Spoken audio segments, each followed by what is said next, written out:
பாமக பிரச்சனைக்கு திமுக காரணமில்லை, ராமதாஸ் விளக்கம். பாமகவில் ஏற்பட்டுள்ள குழப்பத்திற்கு திமுக காரணமில்லை என ராமதாஸ் தெரிவித்துள்ளார். தைலாபுரத்திலிருந்து மீண்டும் சென்னை சென்றுள்ள ராமதாஸ், அன்புமணி கூறுவது அப்பட்டமான பொய் என திமுகவுக்கு ஆதரவாக கருத்து தெரிவித்துள்ளார். திமுகவை ஆட்சியிலிருந்து அகற்ற வேண்டும் என அன்புமணி ராமதாஸ் கூறி வரும் நிலையில் பாமக நிறுவனர் ராமதாஸ் இந்த விவகாரத்தில் மென்மையான போக்கை கையாண்டு வருவது கவனிக்கத்தக்கது.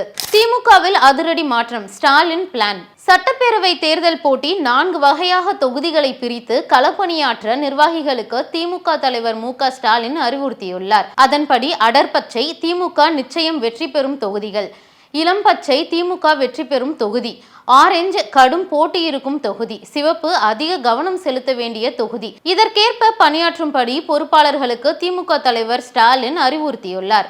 ஏடிஎம்கே கூட்டணியில் சேருவதில் பிரச்சனை இல்லை திருமா. ஏடிஎம்கே கூட்டணியில் சேருவதில் பிரச்சனை இல்லை, ஆனால் அந்த கூட்டணியில் பாஜக இருப்பதால் அது சாத்தியமில்லை என திருமாவளவன் கூறியுள்ளார். மதுரையில் பேசிய அவர், பாமக பாஜக அங்கம் வகிக்கும் கூட்டணியில் விசிக ஒருபோதும் இடம்பெறாது என்றும் விளக்கியுள்ளார். டிஎம்கே கூட்டணியில் இருந்தாலும் சில இடங்களில் தங்களது கட்சி கொடியை அகற்றுவது வேதனை அளிப்பதாகவும் திருமாவளவன் தனது குமுறல்களை வெளிப்படுத்தியுள்ளார். அன்புமணியை லெப்ட் ரைட் வாங்கிய பிடிஆர்.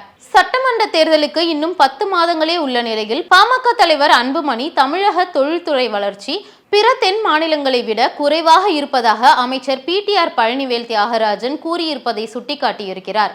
அன்புமணி தனது குடும்ப பிரச்சனை மற்றும் கட்சி பிரச்சனையை திசை திருப்ப இப்படி பேசியிருப்பதாக கிண்டல் செய்த பிடிஆர், கடந்த 20 ஆண்டுகளில் ஏற்பட்ட சரிவுக்கு அதிமுகவே காரணம் என்றும் விமர்சித்துள்ளார். பாஜக உண்மை வாக்காளர்களை நீக்கி சதி செய்யும், கனிமொழி எச்சரிக்கை. எத்தனை முறை வாக்காளர்கள் பட்டியல் சரிபார்ப்பு முகாம்கள் நடத்தப்படுகிறதோ அத்தனை முறையும் கவனமாக ஆய்வு செய்ய வேண்டும் என நிர்வாகிகளுக்கு எம்பி கனிமொழி அறிவுறுத்தியுள்ளார்.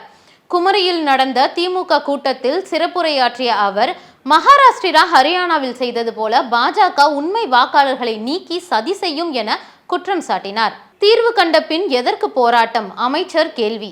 மா சாகுபடி விவசாயிகளின் பிரச்சனைக்கு தீர்வு கண்ட பிறகு அதிமுக போராட்டம் அறிவித்துள்ளது எதற்காக என அமைச்சர் சக்கரபாணி கேள்வி எழுப்பியுள்ளார்.